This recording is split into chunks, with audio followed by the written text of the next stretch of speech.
MLB for Friday's 13-game main slate. James, Fridays always end with a doozy when it comes to slate size here. No shortage of talent, no shortage of top-tier pitchers here on the slate, my guy. How are you going to feel about going into the weekend? Happy Friday as always, John. Big slate, massive slate. And I mean, just a ton to get into. So I'm not going to waste anybody's time. Just let's get into things. Yeah, let's get into things. We'll do a brief recap of the Thursday hits because you, sir, take a bow. You were star of the night, top home run call of the night, pretty much across the board. Jose Ramirez, 3 home runs on the evening. So congrats to you, my friend. Great call. I had him in my lineups. Hopefully, a lot of you guys out there in the FA Nation family had Jose Ramirez in your lineups there as well, as we broke down that 5 o'clock slate. Thursday main slate on the 5 o'clock live stream. So with that in order, James, let's go on over to Vegas. Like you said, we have a lot to talk about. Why don't you give us a quick highlight of the notable spreads and totals to pay attention to here? Yeah, so biggest favorite on the board is the Milwaukee Brewers minus 225, some places even higher up to 240 over the Oakland Athletics. Minus 200 is Atlanta as well. Those are the only teams with 200 on the money line. 170 is Baltimore at home against Kansas City. 165 is the Yankees with Garrett Cole head to mount against the Red Sox. Darvish and the San Diego Padres minus 180 in Coors Field. Happy Coors Field Friday. And Jordan Montgomery minus 180. Those are the biggest favorites on the money line. In terms of over-unders, 9.5 implied runs in Dodgers Philly. We have 9.5 implied runs in Washington Atlanta. 9.5 implied runs in Oakland Milwaukee. Coors Field has opened up at 11.5. So those are about the 4 games that we that are really notable on today's slate. All right, let's get into the action. Like you said, we have a lot to talk about. We're talking about top tier pitching for today. And we've run into another spot where some good pitchers are running up against one another here. I want to talk to you, James. How are you approaching Ohtani Castillo as they run up against each other here on the slate? Yeah, man, I think you could use both or either of them. Castillo's in really good form, 1 earned run over his last 19 innings. 2 of those games he's won. He has a 10 strikeout game mixed in there. So I'm okay getting to Castillo. I prefer Ohtani. Seattle's offense has largely been worse. Now, is Ohtani in his best form? No. He continues to, every few starts has struggled. 5 earned his last time out against Houston. But this offense is not the same. Seattle ranks bottom 10 against right-handed pitching, pretty much every category. And they have a 25.7% strikeout rate, which is the second highest in the league. So I prefer Ohtani to Castillo, but I can see a scenario where you get to both guys. Yeah, Or either guy, rather. I think I'm kind of in the same boat as you. I think it is worth mentioning the Christian Javier matchup here. I know we've picked on Cleveland a lot, and I know that lately Cleveland's starting to come around. Jose Ramirez homered 3 times, but they homered 3 times and beat up on Corey Kluber and a guy whose name I've already forgotten. I didn't even get it correct initially on the live stream for the Red Sox there. So, I'm not even going to try to remember it. Dermody. Yeah, he's already on his bus back to Pawtucket, so I'm not even really worried about it. Christian Javier has been really good, right? Yes. And the one thing we noted this year about him is that while, yes, there's been a dip in strikeouts, it's kind of come because of more control. He's pitching deeper into games than we've usually used to him seeing. He's not walking as many people. He's only allowed 1 earned run total in each of the last 4 starts for him there. The one worry is the home run ball. He is giving up a lot of home runs. Can he pitch his way through a Cleveland lineup that maybe is starting to wake up? That's something to at least see, but I do like Javier here in this spot against Cleveland. Yeah, I could get there because I'm never going to tell you not to play Christian Javier. 10-8 is a healthy price tag for Christian Javier, but obviously we've seen the steady rise lately. My only worry is you look through the box scores, and as good as they've been, he doesn't go past 6 innings. He's done it once this year. Where like I know if Otani's going well, he will. I know Castillo will. Garrett Cole when he's going well. Like other guys in his tier pitch deeper into Sure, games. That's my only concern with Christian Javier. And that's kind of limited his upside a little bit. Like sure. 33 is the most fantasy points he's got. Well, he's 10-8. Like we need more games closer to 30 than we do 20. So I'm good with it. I think the spot is exploitable. We've attacked this Cleveland offense a lot. I just prefer other guys in that Yeah, range. you and I are both in on Wells here, Tyler Wells of Baltimore going up against Kansas City at home in Baltimore. A better pitcher's ballpark this year. And Wells has been really good. 4-2, 3.29 ERA, 70 strikeouts on the season here. Had a quality start outing against Kansas City already on his ledger. And the strikeouts lately, right? That's what's peaking. Dude. 8-7, 8-7, 9 over the last 5 starts for him here. So we get that type of production and a game where they should be favored to win.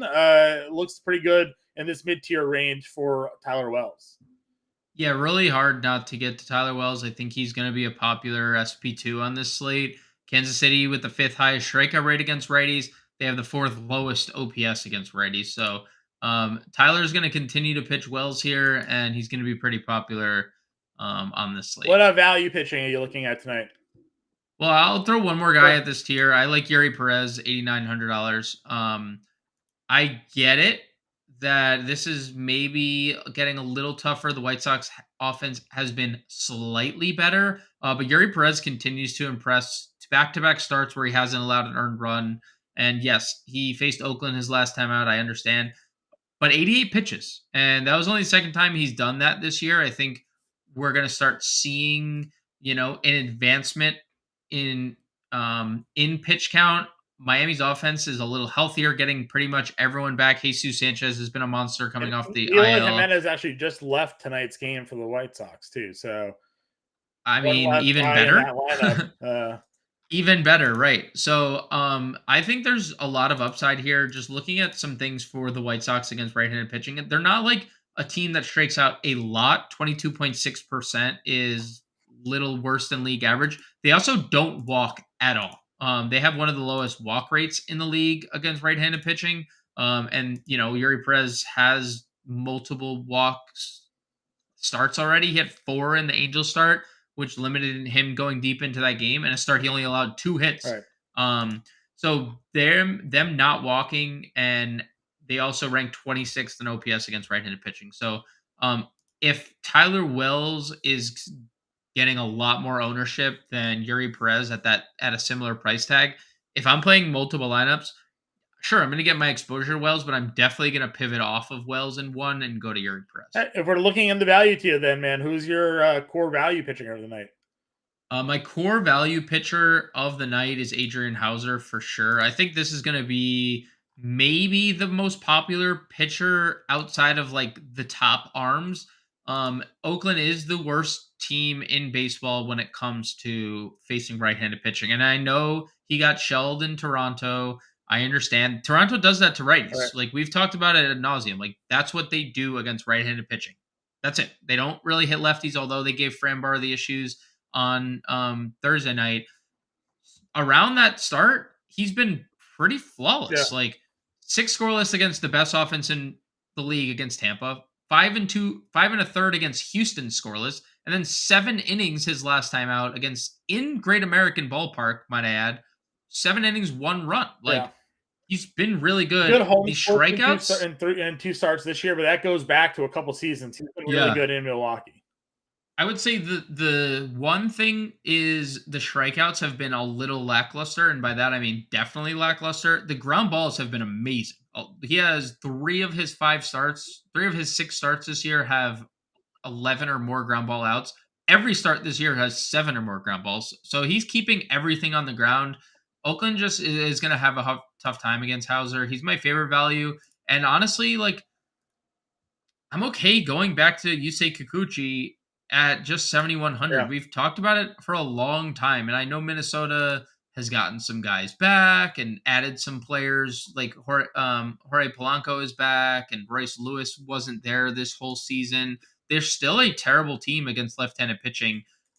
they have a 27.3% strikeout rate. Hmm. And Kikuchi, although he continues to be a liability when it comes to the home run ball, and that's what we worry about every single time he takes the mound, he misses Yeah. bats. He had 8 strikeouts against the Mets, a team that doesn't strike out a lot. He has 60 strikeouts in 61 innings this year.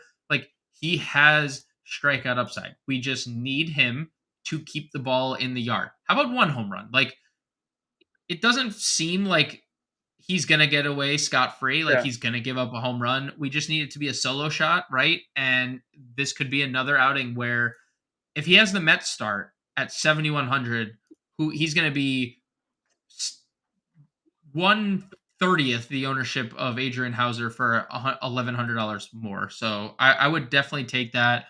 So I got Kikuchi and Hauser as my top two values. I like that a lot. What are your thoughts on the Braves pitcher here going up against Washington? Top one of their seemingly fast or rising pitching prospects in the organization. Dude, he's 20 years old. 20. Now it's appealing. There hasn't been a lot of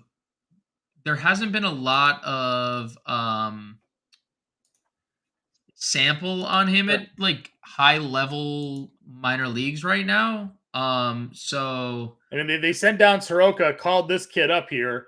45 strikeouts through 33 innings and 7 starts, just between high A, double A, and triple A. Like, they got him in their organization, and they're like, boom, boom, boom, kids here. It's $6,500. That's what we're looking at here. yeah, so like I'm okay with it, but we've also talked about it quite a bit. Like, Washington hits righties pretty Yeah, well. they do hit righties pretty well, but it's just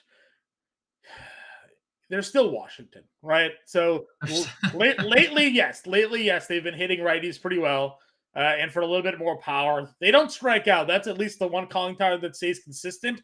But for most of this year, if you look at their overall picture, they have not hit for a lot of power. They've not hit for a lot of extra base hits.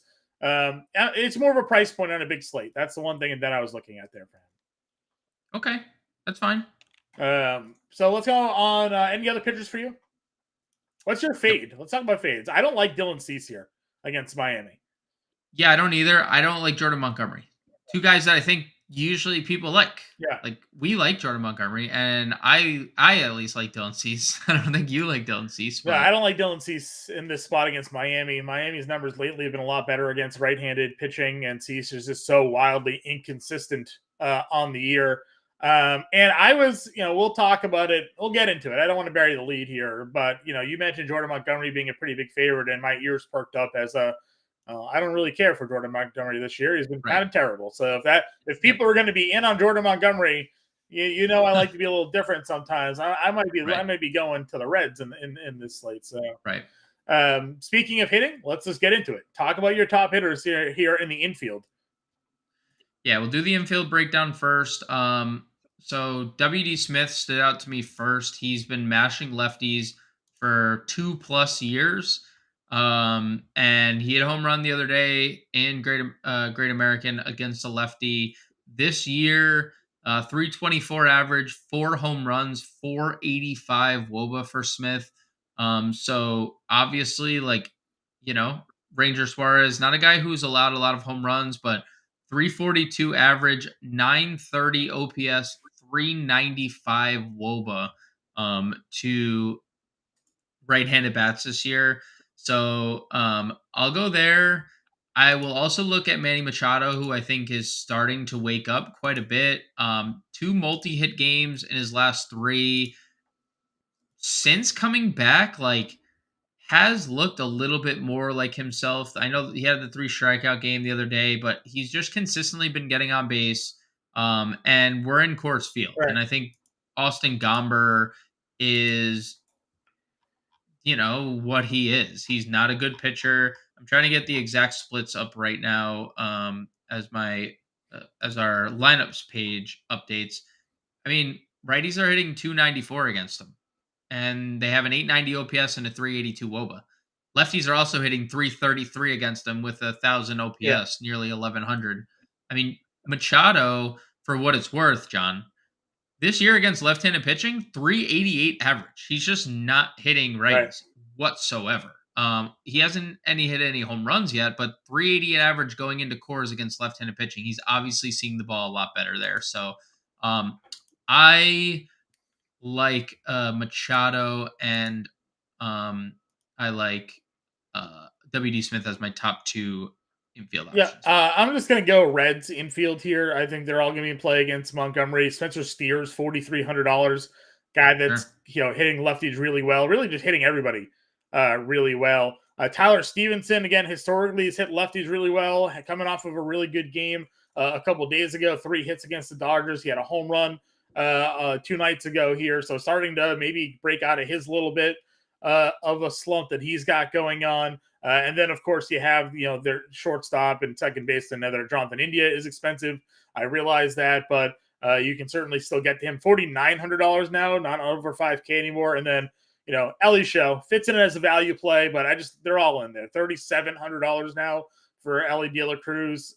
Sign me up, man. That guy Montgomery's been such a gas can this season. Yeah, it's sad. And a lot of the Reds, when we went over the whole Paxton argument that day, I was like, listen, you look at all the numbers for the Reds, they all hit lefties really well. That day they didn't until the end when they got Paxton out of that game, and then everybody kind of came through. But I like the Reds infield here.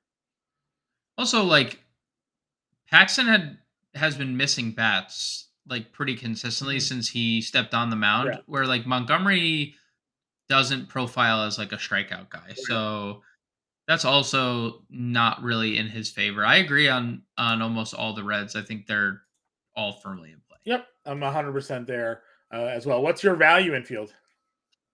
So I have De La Cruz. Obviously, I think he's an elite play.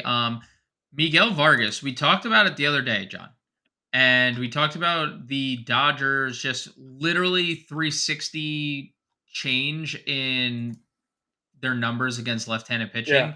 But the one constant has been we're not looking for much from Miguel Vargas when it comes to like when he's just like a powerful dude. Yeah. Like I know he only has 6 home runs on the year, but he has a 200 ISO against left-handed pitching, a 324 WOBA, but he homered the other day against a lefty.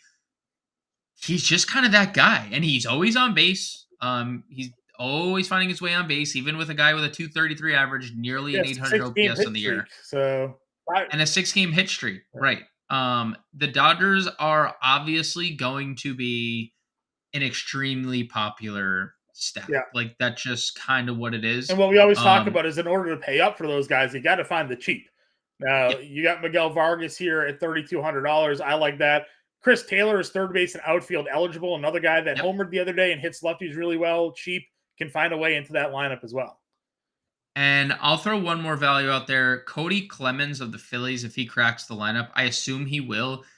Michael Grove has been awful for the Dodgers. This game does not surprise me that it has one of the highest implied totals. Lefties against Michael Grove this year, John, and you're going to, when we talk about the rest of these positions, you're going to hear a trend in what I talk about. Lefties against Michael Grove this year, 385 average, 1,100 OPS. It's almost a 1,200 OPS and a 490 WOBA. He just allowed 2 home runs to Jake Bowers the other day. Yeah. He allowed a home run to Judge in that same game. And you know what? Like Clemens, for what it's worth, 4 home runs and 76 at bats, a 331 WOBA against right-handed pitching. Like he's gonna hit it near the bottom of this lineup. Philly is incredibly expensive once again, right? Like it's just they're a very expensive team to get to.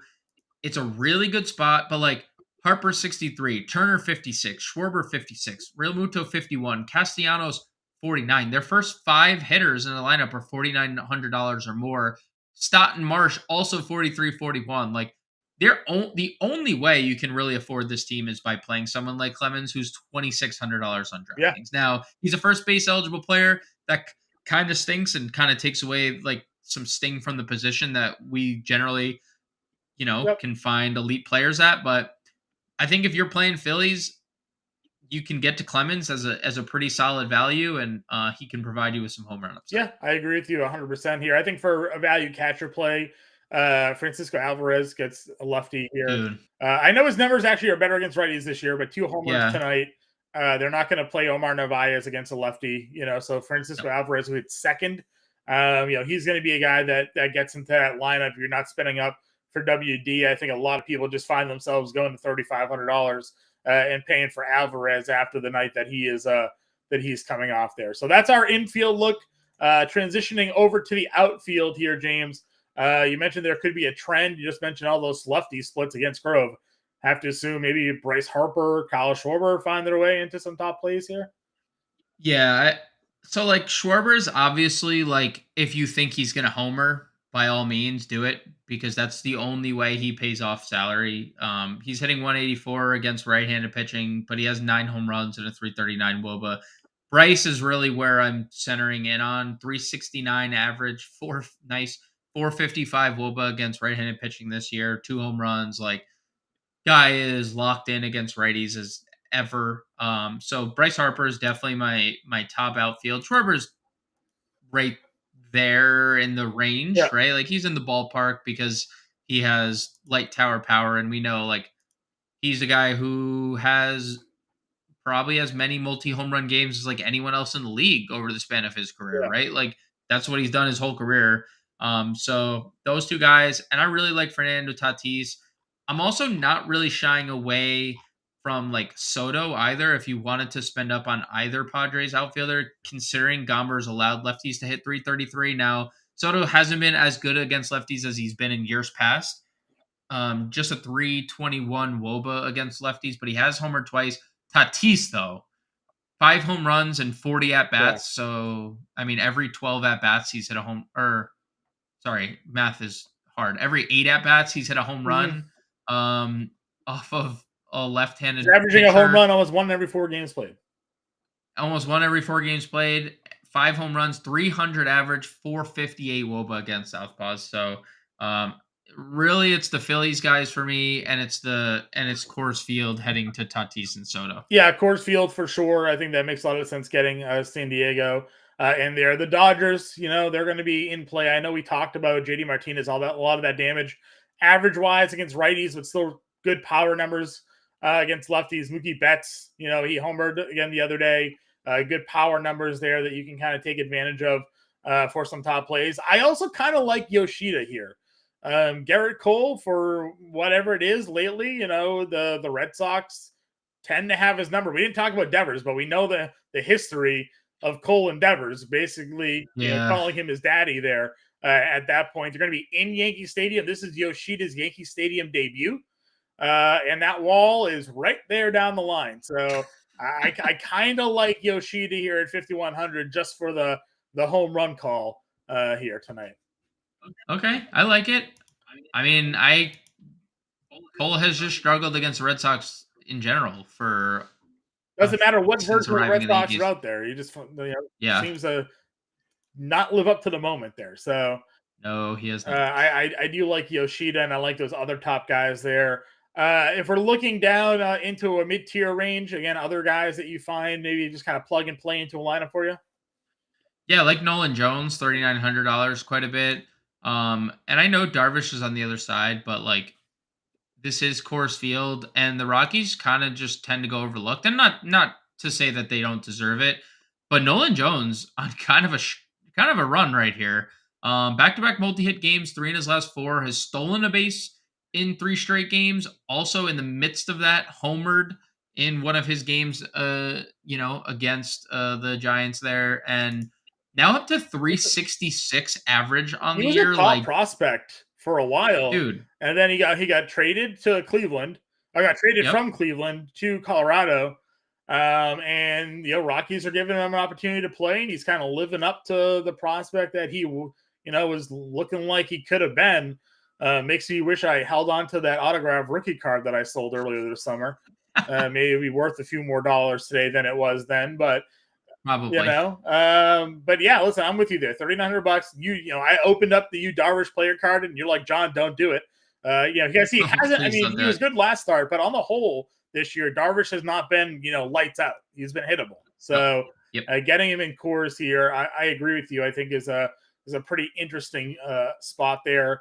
Where else are you kind of paying attention to on this slate?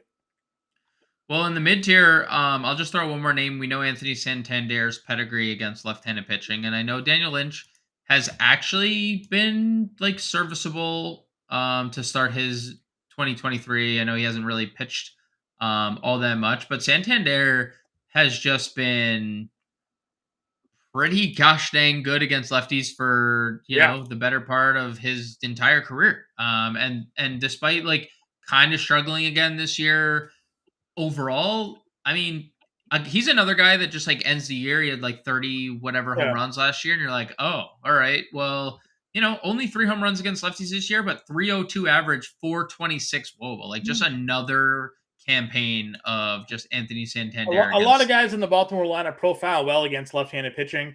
Yep. This is an offense that's definitely struggling lately. Jorge Mateo was off to such a hot start to begin the year. Guys borderline unplayable now at this point. Yep. Cedric Mullins is on the IL, so the offense certainly isn't as potent as it once was, but there's certainly guys in that lineup that you still need to be a little bit afraid of. I like Astory Ruiz again, just like why not? The guy has the ability to steal 3+ bags in a game, right? That's a game changer. Gets a righty on the mound, so he's certainly capable of taking off in those situations here at $3,400. We talked about the power upside with Sawinski. He's $3,400 as well from the going up against McGill here. I think there's some appeal for me in that matchup as well as we kind of work our way down into like the 3K and below tier. I've mentioned Chris Taylor already. I like Corey Dickerson in the middle of that Washington lineup. Again, he's cheap. He's got a little bit of pop in it, and he's basically a free square if you're looking to play Washington at all here against a righty. Sure. I mean, he's just steady Eddie, Corey Dickerson. I like that. And I'll throw out just 2 names more. Jesus Sanchez, we mentioned we don't like Dylan Cease. Yep. And Joey Weimer has been on a different planet lately. Yes. What's Weimer up at these days? Weimer 2,400. Yeah. And they're facing an opener, and then Luis Medina is coming in, and Luis Medina has not been good. So sneaky Brewers, John. I know they let us down all the time, but I just I have to get that out there. They are a little sneaky. Give me your top stack of the day here. Top stack of the day is going to be the Philadelphia Phillies. Give me your contrarian stack of the day. Cincinnati Reds. Cincinnati Reds. I like that. I think while we're first look here, I'm definitely in agreement with you. I have the Dodgers as my top stack. I'm just why not? They're rolling right now. I do like the Reds as the contrarian stack, especially once Montgomery. You told me how big of a favorite he was. I was in on that, but I also think that maybe Baltimore could be a little bit of a contrarian play here as well. Who's your start of the night? I'm going to go Bryce Harper. I think Bryce Harper is going to have a big night. Okay, and your home run call? Bryce Harper. I got Yoshida and I got Machado. Yoshida, my home run call, and Machado as my start of the night. I got about a minute or so left. Let's see if we can throw a lineup together here, James. Yeah, I went Ohtani Wells. Okay. If you want to go Hauser, that's fine too. But and then I did Vargas at second, Ellie De La Cruz at short. Ellie De La Cruz at short. Let's use Alvarez maybe, or a catcher? Yeah, Alvarez at catcher. Probably want to get Machado at third, just considering he's been in both of our options. Weimer out there for a one-off. Weimer in the one-off outfield. $3,700 for an outfielder and a first baseman. Cody Clemens. I would definitely play Cody Clemens in this spot. Yeah. And then what does that give us for outfield? It's 48. 4,800. Santander 44. Yeah, I like it.